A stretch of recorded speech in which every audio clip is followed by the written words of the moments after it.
Olá, esse é o podcast Livre da Nicotina e no episódio de hoje a gente vai conversar sobre por que é difícil parar de fumar. Meu nome é Gustavo Bacelar, eu sou médico. Olá Gustavo, olá você que nos assiste. Eu sou Marisa, eu sou psicóloga e para começar a nossa conversa de hoje, começar perguntando para o Gustavo se é mesmo difícil parar de fumar. Legal, é bem difícil, é realmente muito difícil. Mais ou menos 2 em cada 3 fumantes, se você perguntar para ele se ele gostaria de parar de fumar, ele vai te responder que sim. 2 em cada 3. Muita coisa, né? Bastante coisa. 2/3. E mais ou menos 1/3 dos fumantes, ao longo de um ano, do último ano, tentou parar de fumar. Que é bastante coisa também, né? E a taxa de sucesso é baixa, então são poucos que conseguem. Quando o fumante tenta parar sozinho, sem ajuda, mais ou menos 1 em cada 20, 1 em cada 15 consegue parar de fumar. Então é realmente difícil. O Drauzio Varella, médico, né, sempre conta, ele mesmo já foi fumante, né? Parou de fumar, acho que ele tinha uns 40 anos de idade, ele sempre conta essa história. Mas ele fala muito disso, que é difícil e que no trabalho que ele tinha na cadeia, ele via que muitos presos conseguiam largar o crack, né, que a gente tem como uma droga super viciante, né, super difícil, tem a Cracolândia, né?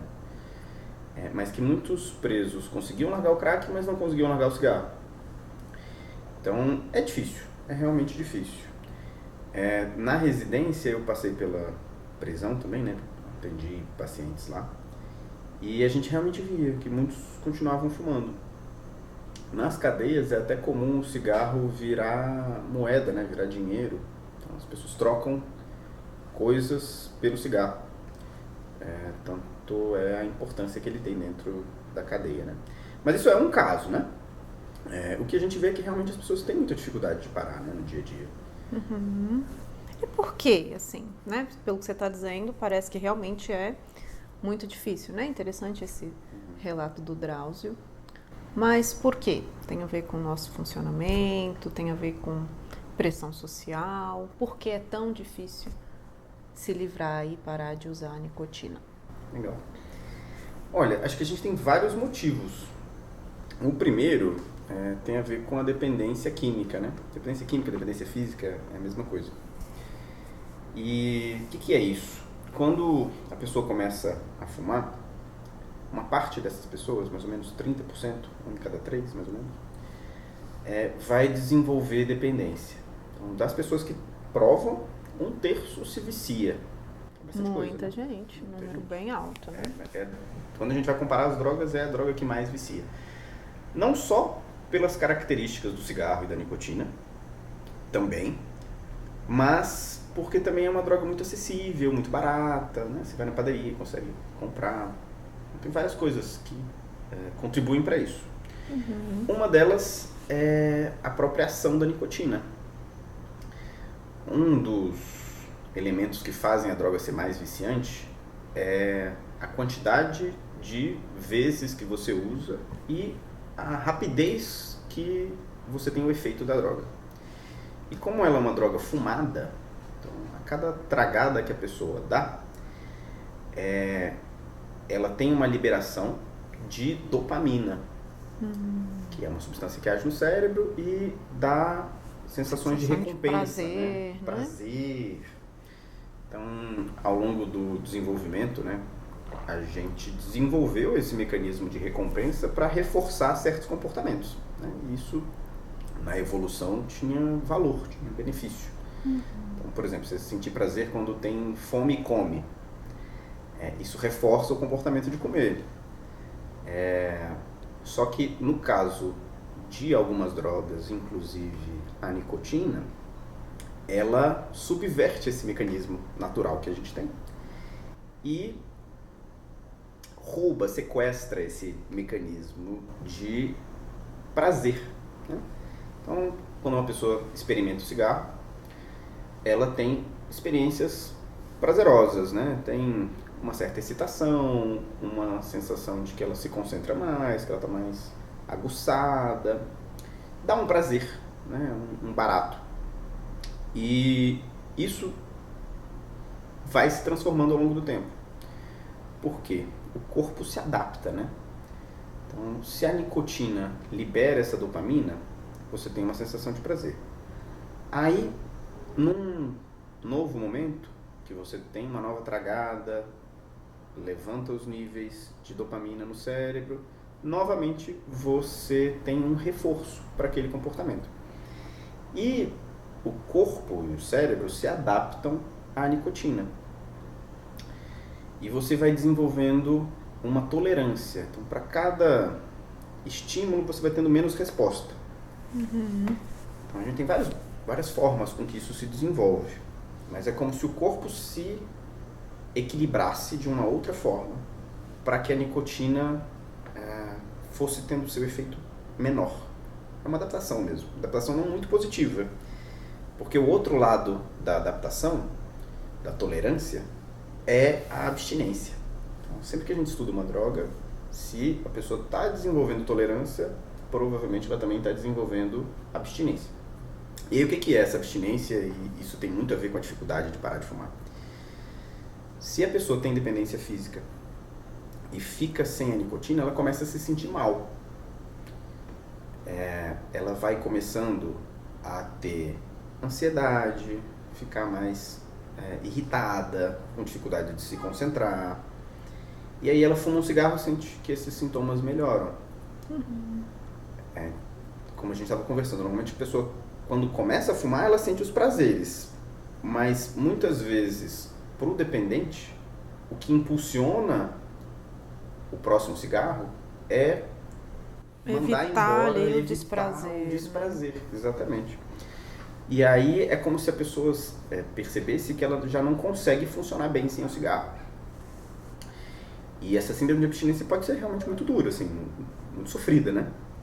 Ela tem um pico, assim, pior fase do primeiro até o terceiro dia sem um cigarro, mas ela dura até um mês, por aí. E aí tem, além dessas questões psicológicas, assim, né, mentais, assim, de depressão, ansiedade, irritabilidade, tem alguns sintomas físicos também. Então, a pessoa, o intestino não funciona bem, ela começa a ganhar peso, tem insônia também, às vezes sonhos muito vívidos, acorda no meio da noite. Então, é bastante desconfortável. Além disso, além desses sintomas, tem também a fissura, né? Que é uma vontade, assim, que parece irresistível, incontrolável de fumar. Então, a abstinência é um dos motivos, eu acho, talvez o mais importante, para ser tão difícil parar. Que ninguém quer passar, né? Por Ninguém esses quer sintomas, sofrer, assim, né? Por essas dificuldades aí envolvidas na síndrome de abstinência, né? E aí, como é que a gente faz, então, para tratar a abstinência, né? Porque se ela é o ponto mais, né, que mais dificulta parar de fumar. As pessoas enfrentam a abstinência e muitas têm recaída, né? Porque não querem vivenciar sintomas, né, de depressão, de ansiedade.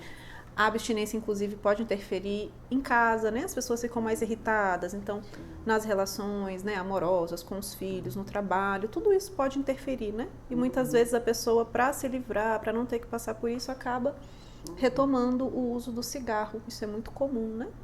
E aí, que tipo de tratamento existe? O que a pessoa pode, né, usar aí como recurso? Ótimo. Então, para a abstinência, a gente tem um dos pilares do tratamento, que é o uso de medicações.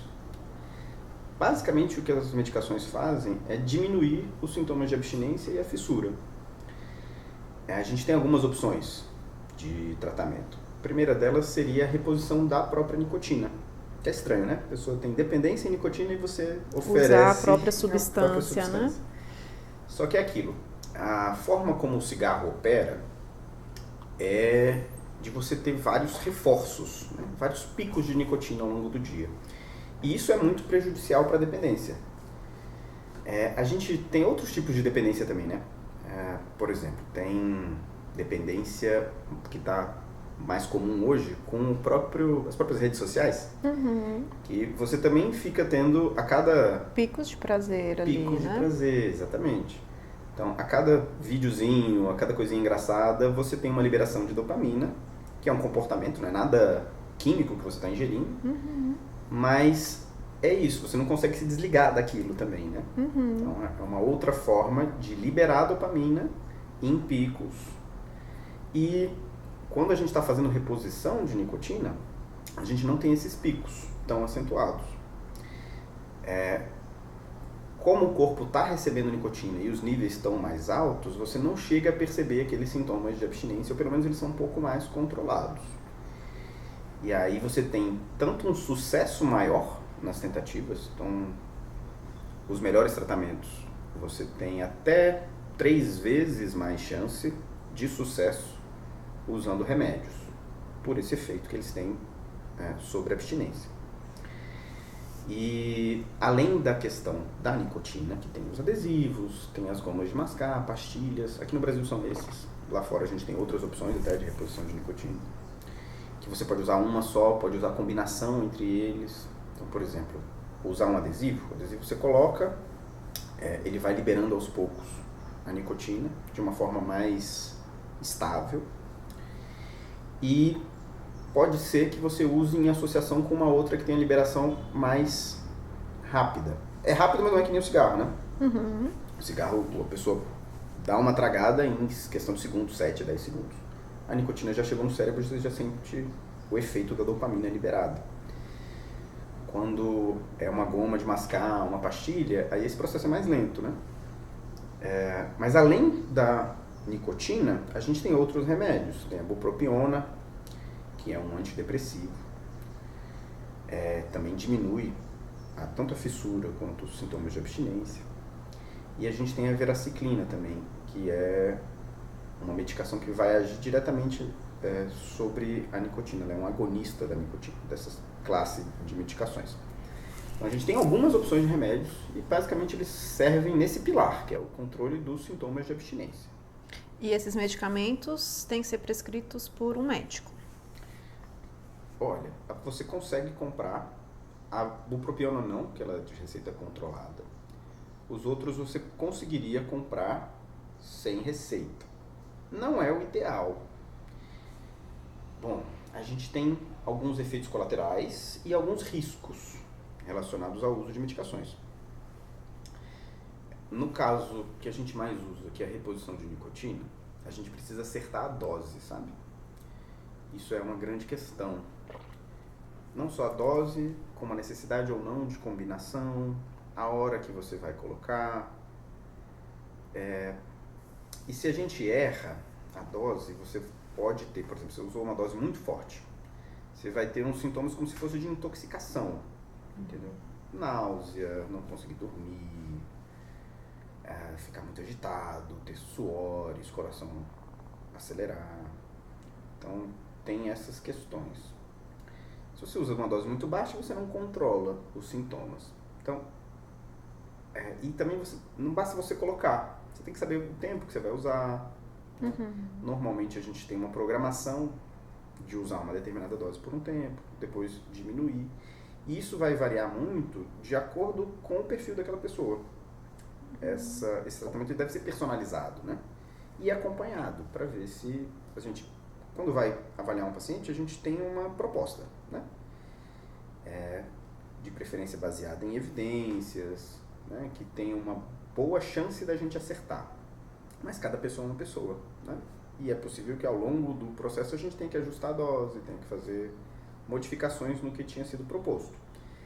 Então, você até pode fazer esse tratamento sozinho, mas o recomendado é que seja acompanhado por um profissional habilitado. É comum também a pessoa, mesmo fazendo o tratamento com remédios, não conseguir parar. Ou até para e depois volta, né? A gente falou bastante sobre a questão química da dependência, do vício, né? Mas tem a parte psicológica também, né? Sim, que é um aspecto aí muito importante também, né? No acompanhamento, nesse processo aí de parar de fumar. Eu achei importante, eu quis te perguntar assim, sobre os remédios, porque eu acho que muitas pessoas não sabem da existência de remédios que ajudam a parar de fumar, né? Eu acho que é interessante que as pessoas saibam dessa possibilidade. Mas como você mesmo disse, nós não somos só química, né? Mas é muito importante que nesse processo aí de parar de fumar, a pessoa tome consciência e perceba outros mecanismos envolvidos, né? Mecanismos aí comportamentais, mecanismos cognitivos. A pessoa que fuma, o fumante, aí se você que está nos assistindo, né, for um fumante, você há de concordar. A pessoa que fuma, ela desenvolve muitos comportamentos associados ao ato de fumar. Como, por exemplo, esse mesmo que a gente está tendo aqui, Tomando né? um cafezinho, né? Tomando um cafezinho. Muitos fumantes, assim, tomam um café, já tem vontade de fumar. Porque foi isso que eles fizeram, né? Ao longo de todo o tempo que fumou, né? Muitas pessoas, inclusive, ao longo de toda a vida, começaram a fumar muito cedo. Então, assim, todas as vezes que tomam um café, fumam um cigarro. Então, quando você decide parar de fumar, né? Quando a pessoa decide parar, está fazendo acompanhamento, está tomando, né, o remédio, pode ser o adesivo, pode ser a goma, né, comprimido. Aí isso ajuda muito, né? Vai estar ajudando, mas esses comportamentos a pessoa vai continuar tendo, né? Como tomar um café, ir ao banheiro, às vezes também é associado, né? A fumar. Tem gente que sempre que vai ao banheiro fuma. A gente não consegue ir no banheiro se não fumar um cigarro, né? Sim. Comer, muitas pessoas almoçam, sempre depois do almoço tem um cigarrinho pós-almoço. Então, todos esses comportamentos a pessoa vai continuar, né, apresentando, desenvolvendo ao longo do seu dia, mas sem ter o cigarro associado. Isso é difícil. Então, se a pessoa sempre que tomar um café lembra do cigarro, tem vontade de fumar.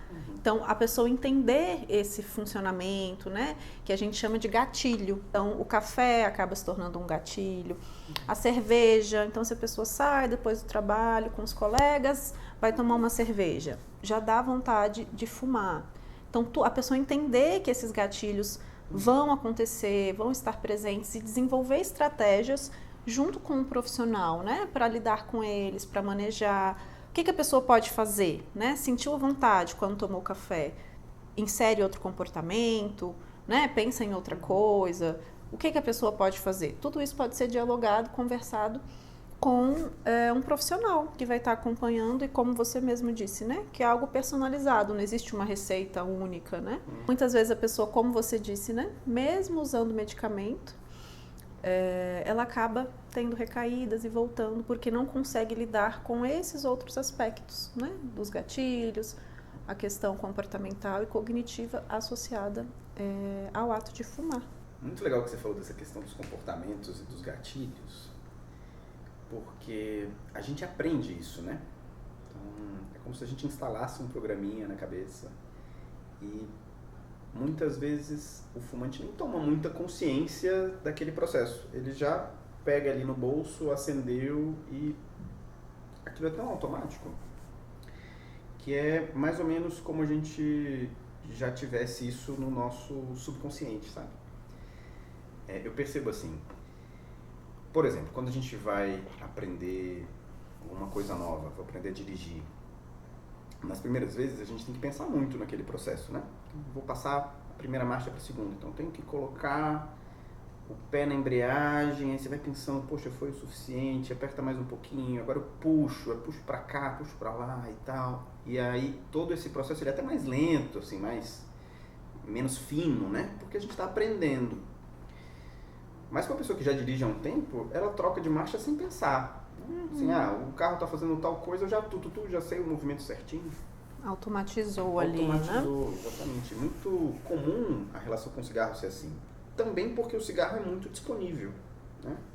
A pessoa está com a carteirinha do cigarro ali e com o isqueiro e a qualquer momento é só puxar, muito acessível.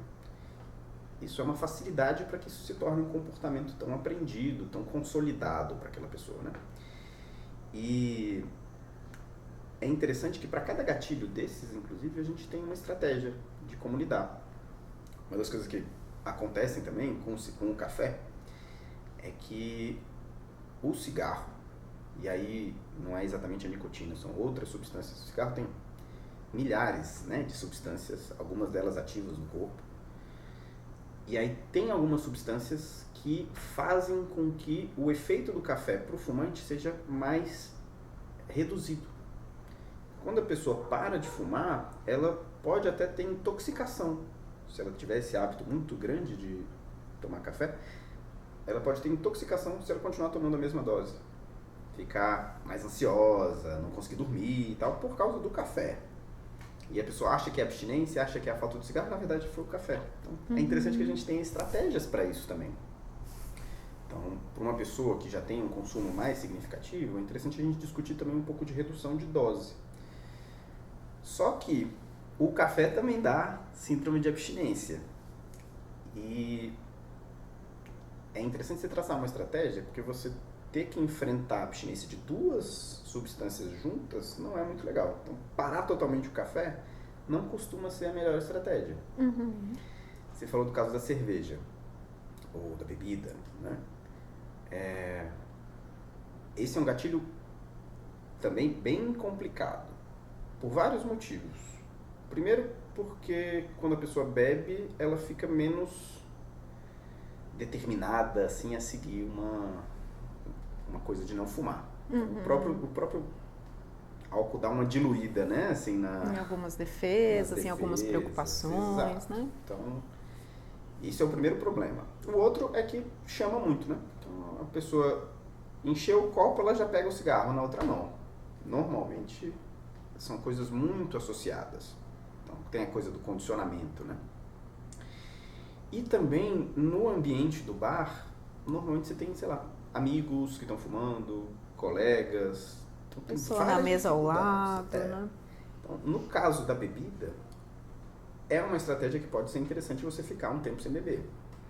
Claro que se for uma pessoa que bebe num volume muito grande, isso tem que ser, às vezes, com medicação também. Porque, diferente do cigarro, a abstinência do álcool é perigosa. No cigarro é muito, muito raro a pessoa ser internada ou ter um problema de saúde grave, perigoso, de risco assim, considerável. Mas no caso do álcool, não. A pessoa pode morrer da síndrome de abstinência do álcool, né? Então, a gente tem que avaliar, mas caso não seja uma dependência física, né? Caso a pessoa não tenha dependência física do álcool, pode ser interessante a gente pensar em ficar sem consumir por um tempo. Então, assim, para cada um desses gatilhos, a gente tem que ter uma estratégia. E às vezes são coisas mais simples, assim, pode ser na casa da pessoa. Se tem alguém que fuma em casa, é muito mais difícil a pessoa conseguir parar de fumar. Porque o cigarro vai estar disponível, vai ter o cheiro do cigarro que vai dar vontade. Então, é interessante que você também tenha um plano de ação. Então, vou conversar com essas pessoas, vou talvez tentar trazê-las para parar junto. E se a pessoa não quiser parar, cada um tem o seu processo, o seu tempo, né? Pelo menos ter alguns acordos. Então, não fumar dentro de casa, não fumar na minha frente, entendeu? Alguns acordos desses podem ser importantes. E isso não é química, né? Isso é acordo social acordo ali, social. Né? E uma coisa interessante, você falou do cognitivo e comportamental, a gente acabou conversando sobre a questão comportamental, né? Mas tem o cognitivo também. E o fumante normalmente tem uma visão ambivalente do cigarro, que oscila, né?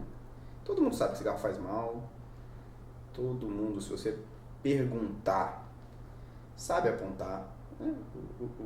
Os riscos à saúde, outros prejuízos, né? O cheiro do cigarro, o gasto que você tem com o cigarro. Todo mundo consegue apontar, né? Os malefícios. Mas, pro fumante, muitas vezes, ele vê coisas positivas no cigarro também, né? Ele vê, muitas vezes, no cigarro um companheiro, um apoio. E, por mais que a pessoa esteja, em algum momento, determinada a parar, isso pode flutuar ao longo do tempo, pode mudar, né? A consciência das pessoas oscila também. E aí, é importante também a gente tratar essa questão cognitiva. Que é um aspecto aí também muito importante, né? É uma dimensão, é muito importante. Acho que a gente está falando de 3 dimensões aqui, né? A química, né, da dependência química, a comportamental, né? Nós falamos sobre os gatilhos, os comportamentos associados, e também essa questão cognitiva, né? das crenças que a pessoa tem, né, sobre o cigarro, das desculpas que muitas vezes ela dá para continuar fumando, né, para retomar quando tentou parar, né? A pessoa muitas vezes dá desculpas para voltar, porque tá difícil parar, né? É o tema, inclusive, aqui da nossa conversa, é difícil parar. Então a pessoa começa a dar desculpas, né? Não, mas não é tão grave assim, né? Eu posso fumar menos, eu posso tentar diminuir. E a pessoa vai dando desculpas para evitar aqueles sintomas envolvidos ali, né? Na abstinência. A pessoa vai tendo conflitos, né, ao longo desse processo. Você falou de crenças. Eu acho que às vezes o cigarro está muito na identidade do fumante também. No posto de saúde onde eu trabalhei, tinha uma determinada hora do turno, assim, por volta de umas 4 da tarde, que os fumantes todos davam uma pausadinha, saíam de dentro do posto, né, que não pode fumar lá dentro, e se encontravam no estacionamento. Então eles conversavam, e o enfermeiro, um da limpeza, outro que era técnica, estavam sempre juntos. Eles tinham uma identificação, né, uma identidade em comum, assim, tinha uma amizade ali também. E às vezes é muito da pessoa mesmo, a coisa de ser fumante, né? Para a pessoa passar por todas essas pressões que existem na sociedade, né? Em alguns momentos da história já foi bonito fumar, né? Hoje em dia é uma coisa mal vista. A gente sabe dos riscos, a família muitas vezes, né? Fica no pé, os amigos também. Então, o fumante enfrenta muito isso e eu entendo que isso acaba sendo parte da constituição da identidade dessa pessoa, né? Muitos fumantes, a maior parte, 90%, 9 em cada 10, começam a fumar na adolescência. E quase a totalidade antes dos 26 anos de idade. Então, é uma coisa que está presente ali num momento que a pessoa está se formando socialmente, né? Está se apresentando para o mundo, está se constituindo.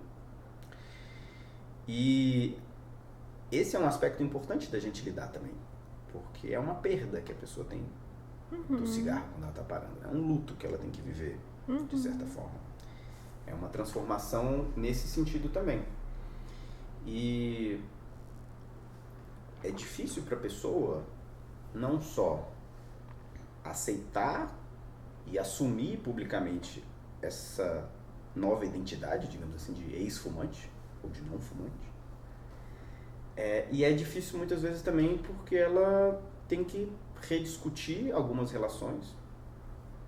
E o que a gente conversou, muitas vezes o fato de ver alguém fumando já é um gatilho.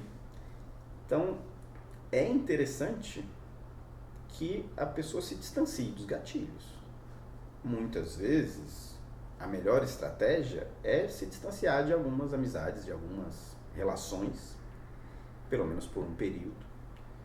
E isso pode ser difícil também, né? E muitas vezes não é possível também, né? Às vezes a pessoa com quem você mora é quem fuma, ou são amigos queridos, né? De quem você não quer se distanciar, né? Mas dá para tentar dialogar, né?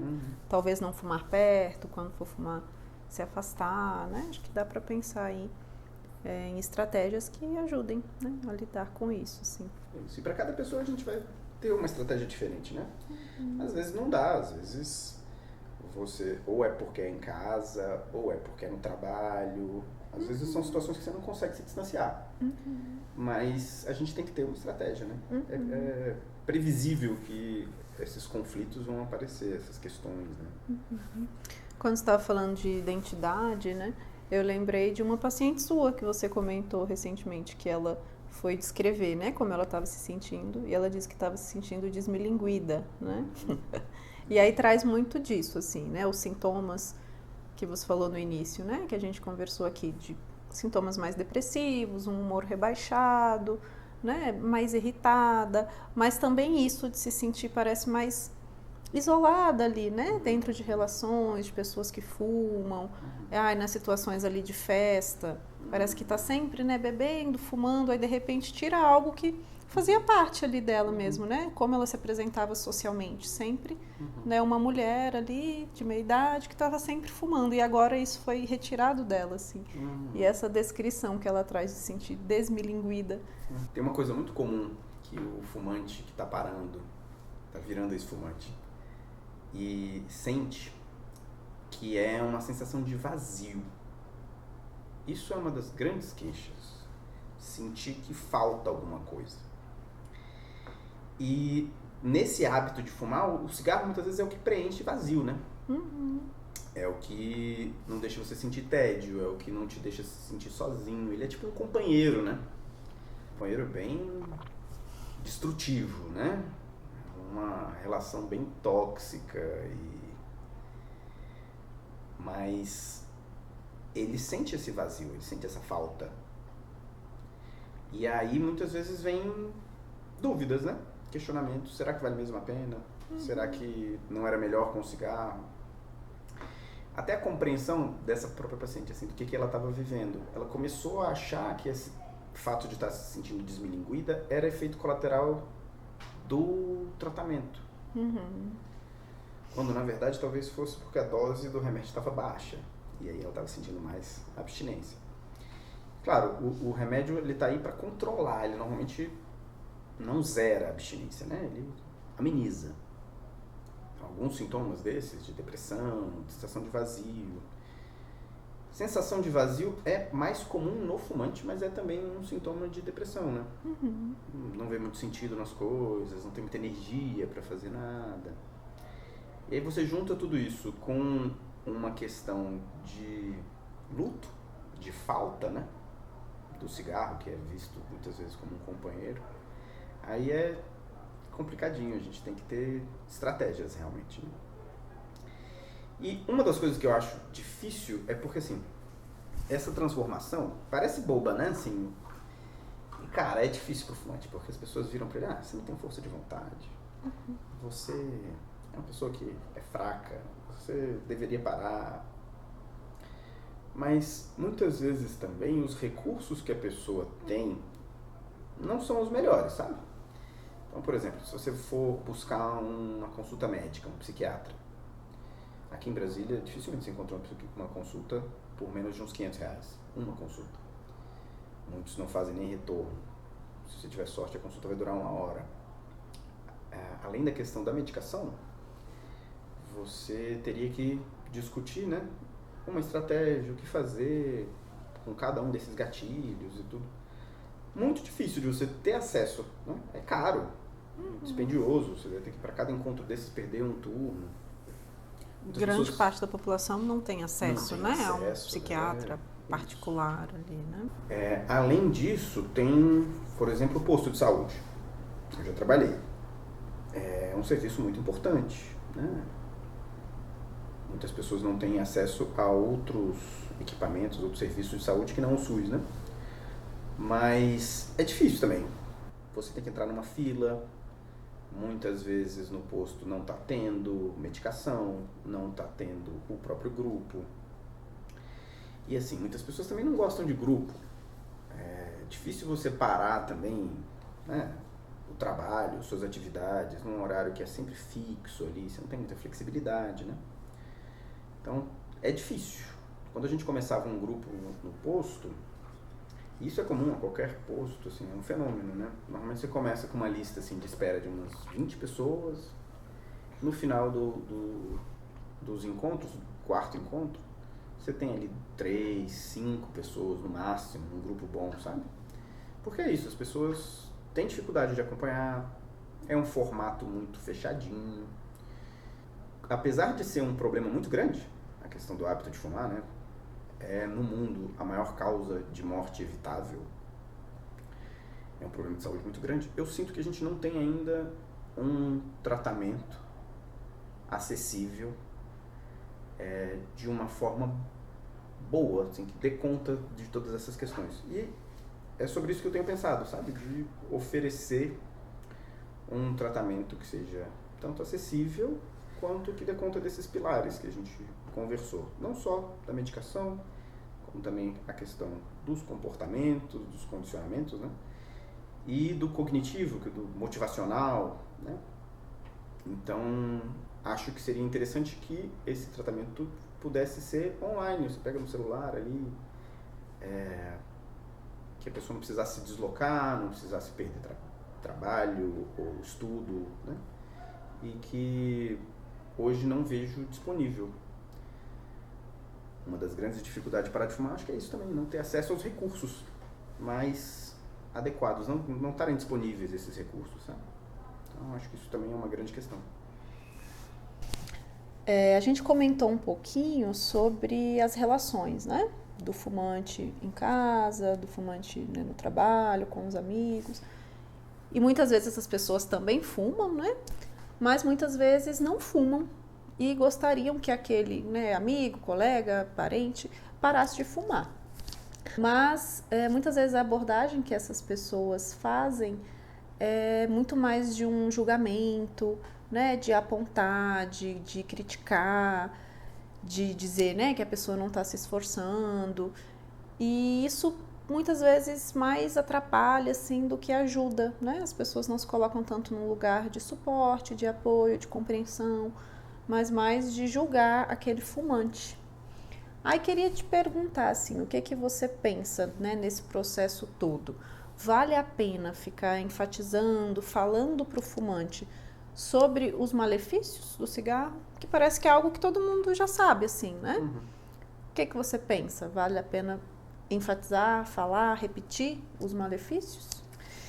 Olha, essa é uma grande questão mesmo, porque o fumante muitas vezes se sente pressionado, às vezes ele mesmo tem alguma vontade de parar, né, como a gente conversou já, mas essa coisa do enfrentamento dificilmente ajuda. Muitas relações acabam ficando tensionadas mesmo, né, por conta disso. E não é legal você ficar realmente pressionando demais. Agora, a gente sabe também que é importante que a pessoa tenha suporte, né? E o suporte, ele deve vir muito mais num tom de acolhimento, sabe? De apoio. Isso sim pode ajudar a pessoa a conseguir superar o vício. Claro que é importante também, ao longo desse processo, como é um processo, tem altos e baixos, às vezes a pessoa que está tentando parar tem dúvida, né? Volta a ver as coisas positivas, volta a ter vontade de fumar, de uma forma até mais consciente, mas tem vontade de pegar um cigarro e tal, não é só um desejo assim, né? Que parece que vem de dentro, né? Que é o que a gente chama de fissura. Às vezes é uma coisa mais consciente.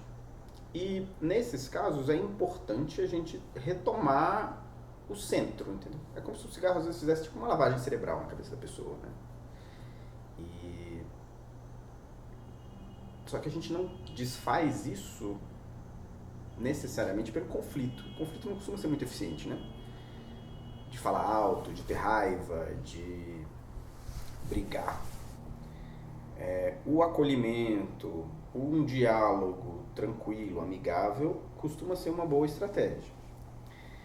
Mas esse tensionamento não ajuda, até porque a ansiedade é uma das coisas que faz o fumante fumar, né? Tem um estudo das gestantes e para a grávida existe uma motivação maior para parar de fumar, que é a saúde do bebê e dela, né? Na gravidez o cigarro é um risco para os dois. Mas muitas vezes, tanto os profissionais de saúde quanto os familiares, amigos, muito mais pressionam e aumentam essa tensão da grávida do que ajudam mesmo a parar, entendeu? Então, tentando responder a sua pergunta, eu acho que é importante pontuar os malefícios que existem no cigarro, os benefícios que a pessoa tem de parar, mas também não é legal entrar em enfrentamento, em conflito e aumentar a tensão do fumante, sabe?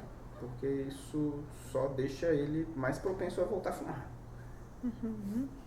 É interessante que a gente reforce o lado positivo também, né? De parar de fumar, né? Uhum. E que entenda, né? As pessoas em volta entendam e compreendam o processo que aquela pessoa está passando, né? Isso. É mais interessante a gente entender a dependência do cigarro, o vício. Tem pessoas que nem gostam desse termo vício, né? Porque é visto por algumas pessoas como pejorativo, né? Estigmatizado. Só que aí tem gente que usa adição, que é tipo um estrangeirismo, né? No inglês é addiction, que não tem essa carga assim de estigma. Eu queria até perguntar se vocês se sentem ofendidos pelo termo vício, né? Eu vejo muitos médicos usando. Não sei se é ofensivo. Você acha que é ofensivo? Vício. Vício no cigarro. Também não vejo como algo ofensivo. É um questionamento aí. Fico questionando se deve botar nos comentários aí se acha ofensivo ou não. E o que então uma pessoa que está querendo parar de fumar deve fazer? Bom, primeira coisa, né? Que bom que a pessoa está pensando em parar de fumar.